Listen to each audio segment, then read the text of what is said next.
Welcome to my channel.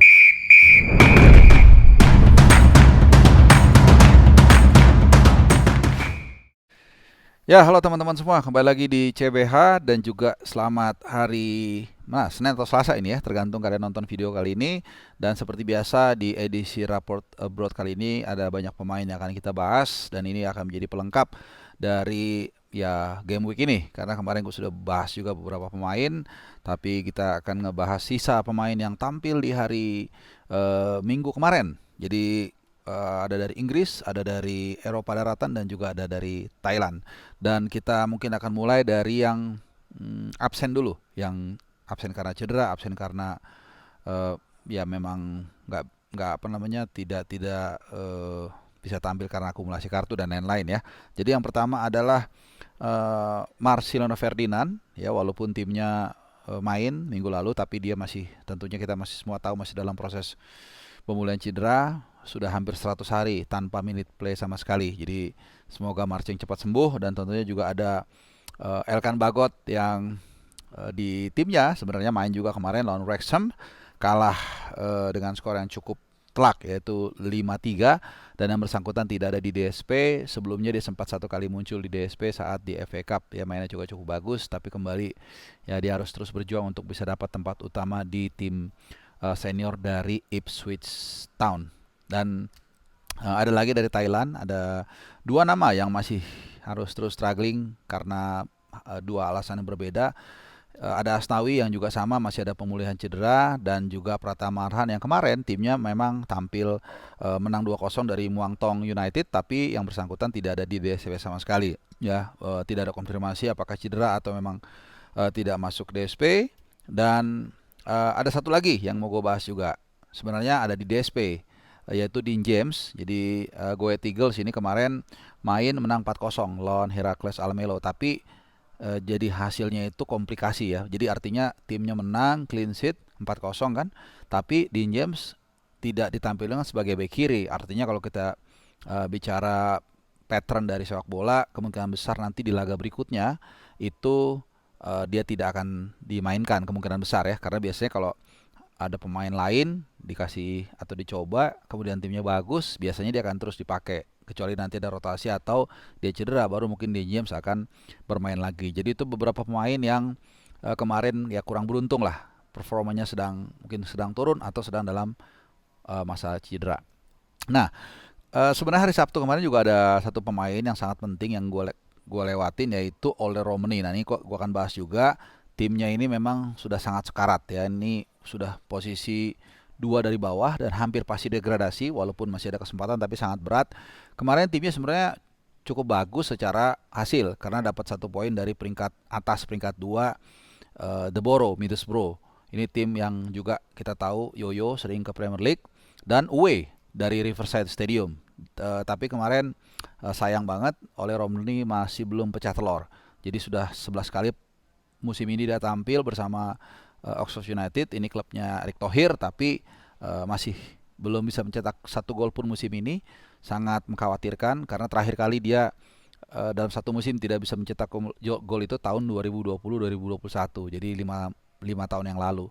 Nah, sekarang masih ada sisa 3-4 bulan, ya mudah-mudahan Ole bisa ya paling nggak mencetak 1-2 gol lah musim ini untuk meningkatkan kepercayaan dirinya bersama Oxford United ya. Jadi kemarin dia tampil atau masuk di menit ke 6, menit ke 52, dan cukup banyak sebenarnya waktu yang didapatkan dia, jadi sekitar setengah jam lebih lah ya, tapi ya itu tadi tidak bisa memberikan gol ya, atau kemenangan buat Oxford United. Dan tentunya ini menjadi satu tantangan buat dia, apakah kemudian dipercaya John Hurtman nanti bersama tim nasional Indonesia yang sekitar 1 bulan lagi akan menjalani FIFA Series, akan menghadapi Saint Kitts and Nevis dan mungkin antara Bulgaria dan juga Solomon Islands. Apakah Ole diturunkan atau mungkin siapa? Karena Zelstra pun juga di Persija kita tahu belum bisa menembus lini depan dari Persija ya. Artinya belum bisa mendapatkan tempat utama. Masih ada Maxwell di sana, masih ada pemain-pemain lainnya yang lebih menjadi pilihan utama dari Mauricio Sousa. Jadi kemarin pun di JIS gue kebetulan hadir waktu mengalahkan PSM Makassar 2-1. Zelstra hanya dapat minute play sebentar masuk babak yang kedua. Jadi mungkin harapan kita ada di Milano Jonathans yang tampil cukup gemilang bersama Excelsior ya, dipinjam dari Utrecht dia. Satu lagi ada nama Ragnar Oratmangun sebenarnya. Ini juga pemain depan yang juga menjadi andalan, tapi kita tahu memang sudah pulih, sudah latihan, bahkan sudah masuk DSP kemarin. Tapi belum dapat kesempatan tampil atau main ya. Itu dari kombinasi antara dari Inggris dan juga dari Thailand. Tapi Thailand ada satu lagi pemain yang akan kita singgung di sini, yaitu Sandy Walsh yang timnya hampir ya mungkin tinggal tunggu waktu untuk juara, itu Buriram. Kemarin saat timnya menang cukup besar ya dengan skor mamut 6-0 dari Sukhothai. Ini bacanya harus cepat ya. Dia masuk di menit ke-62, ya lumayan lah. Paling nggak dia cukup reguler dibandingkan Sen Patinama waktu di Buriram. Dan mudah-mudahan di akhir musim dia pecat. Kalau di Wikipedia nanti honors-nya atau gelarnya itu nambah. Liga Thailand lumayan kan. Tapi ya kita nggak tahu. It's a matter of time juga. Kayaknya dia akan merapat ke BRI Super League kalau menurut gua ya. Gitu. Tapi it's okay lah. Itu hak dia. Nah, kita bahas lagi kali ini ke mana? Nanti kita akan sisakan terakhir ini ya.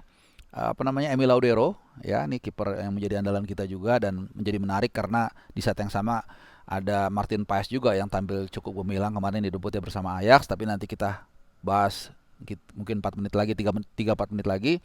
Kita mungkin ke mana ya? Ke Ligue 1 dulu deh. Ke Prancis. Di sana tentunya ada kabar bahagia, kabar yang cukup positif dari Calvin Verdong. Kemarin saat timnya Lille W mengalahkan Angers 1-0 sekaligus membawa posisi Lille ada di posisi zona Europa League dan punya potensi untuk masuk ke zona Liga Champions. Bukan hanya itu, tapi juga dia tampil sebagai starter, main 84 menit, mencatatkan clean sheet, dan ini merupakan starter ketiga dia tahun ini. Jadi sudah hampir 2 bulan tahun ini berjalan, dia 3 kali starter dan ada beberapa kali juga masuk dari bangku cadangan. Jadi memang tidak sereguler saat dia di NEC Nijmegen ya, tapi seperti yang gue bilang berkali-kali, sekarang kan levelnya Ligue 1, top 5 Eropa. Wajar kalau mungkin dia nggak sereguler dulu, tapi kan levelnya lebih tinggi. Dan gue masih senang karena dia kelihatannya masih bisa bersaing dengan Romain Perraud, ya pilihan utama di sisi kiri pertahanan dari Lille. Oke, semangat terus buat Verdong.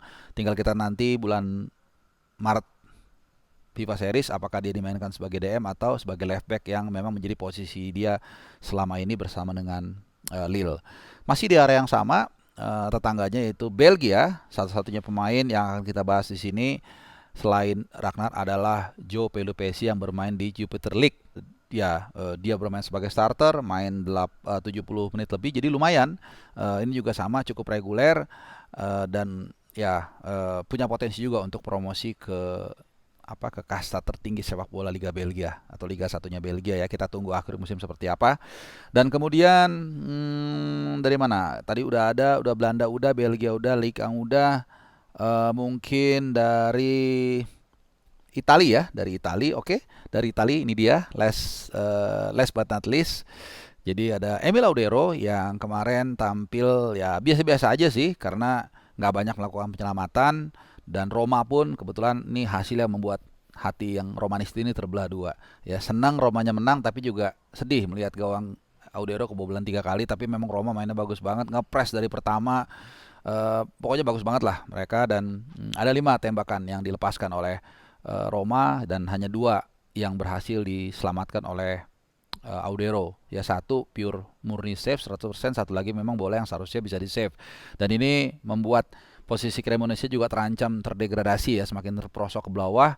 Dan agak kontradiktif kalau kita ingat di pertandingan pertama sekali musim ini tampil di San Siro menang lawan Milan. Wah, itu kita langsung semangat, langsung punya harapan tinggi. Tapi sekarang 12 pertandingan tanpa kemenangan Cremonese, walaupun bukan salah Audero juga ya. Audero juga banyak melakukan penyelamatan, tapi memang timnya kurang capable untuk bisa menciptakan gol. That's why mereka memboyong Jamie Vardy. Tapi ya kita lihat juga lini depannya cukup mandul ya. Dan itu dari Emil Laudero, semangat. Dan ini yang gue bilang, di saat yang sama pesaingnya atau rival di timnas ini ada Martin Paes yang ya cukup beruntung ya, karena dapat kesempatan main langsung begitu diboyong oleh Ajax, dan kemarin tampil gemilang waktu menghadapi Nijmegen yang 1-1, tapi dia melakukan 7 kali save ya.